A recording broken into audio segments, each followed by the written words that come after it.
प्रधानमंत्री नरेंद्र मोदी की संयुक्त अरब अमीरात यूएई और यूरोप, नेदरलैंड, स्वीडन, नॉर्वे और इटली यात्रा का एक बहुमुखी एजेंडा था। इस यात्रा के अधिकांश भाग की योजना पिछले साल ही बन गई थी। इस योजना में भारत नॉर्डिक शिखर सम्मेलन भी शामिल था, जिसे साल 2025 के पहलगाम हमले और संघर्ष के बाद रद्द कर दिया गया था। यह यात्रा उन भारत यूरोप संबंधों पर नए जोर के बीच हुई, जो महाशक्तियों के व्यवहार को लेकर बढ़ती चिंता के दौर में बने हैं। यूक्रेन पर रूस के हमले और अमेरिका इजराइल के ईरान के साथ संघर्ष से लेकर चीन के जोर जबरदस्ती वाले आर्थिक कदमों तक, इनमें से सब के सब अंतर्राष्ट्रीय नियम आधारित व्यवस्था को चुनौती देते हैं। पिछले साल लागू हुआ भारत ईएफटीए व्यापार समझौता और इस साल के आखिर में संपुष्ट स्लैश हस्ताक्षरित होने वाला भारत ईयूएफटीए सप्लाई चेनों और बाजारों में विविधता लाने की साझा इच्छा को दिखाते हैं, खास तौर पर उन नॉर्डिक देशों के साथ जहां भारत के संग होने वाला द्विपक्षीय व्यापार 20 अरब डॉलर के नीचे बना हुआ है। अंततः यह दौरा ऐसे समय में भी हुआ जब चंद दिन पहले ही मोदी ने विदेशी मुद्रा और ऊर्जा संरक्षण के लिए किफायत पर नए सिरे से जोर दिया।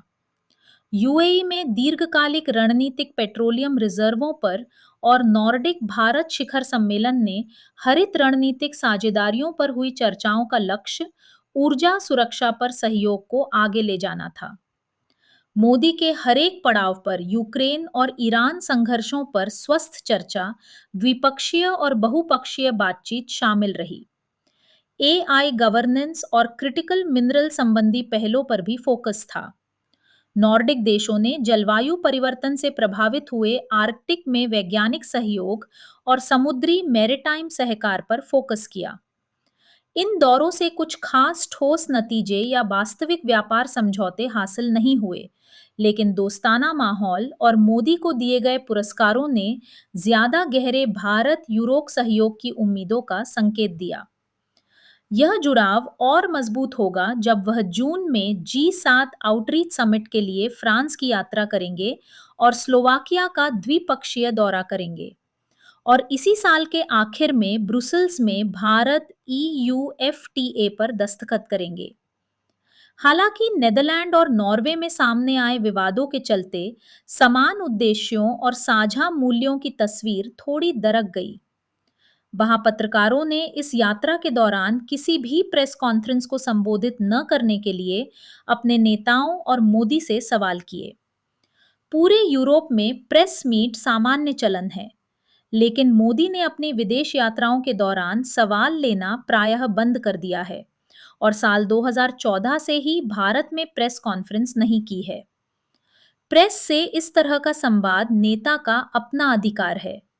हो सकता है कि कुछ देशों में इसको लेकर कोई प्रतिक्रिया न दिखे, लेकिन मोदी जिन देशों की यात्रा पर थे, वहां सवाल लेने से मना करना साफ तौर पर असामान्य था। ओस्लो में भारत नॉर्डिक शिखर सम्मेलन के बाद प्रेस को संबोधित करते हुए मोदी ने कहा कि लोकतंत्र के प्रति उनकी साझा प्रतिबद्धता, कानून का शासन और बहुपक्षवाद उन्हें नैसर्गिक साझेदार बनाते हैं। एक लोकतंत्र के साथ खास तौर पर पारदर्शिता और जवाबदेही के प्रति आने वाली वह प्रतिबद्धता पहले आंतरिक रूप से प्रकट होनी चाहिए, न कि बाहर उठाई गई किन्हीं आपत्तियों के कारण।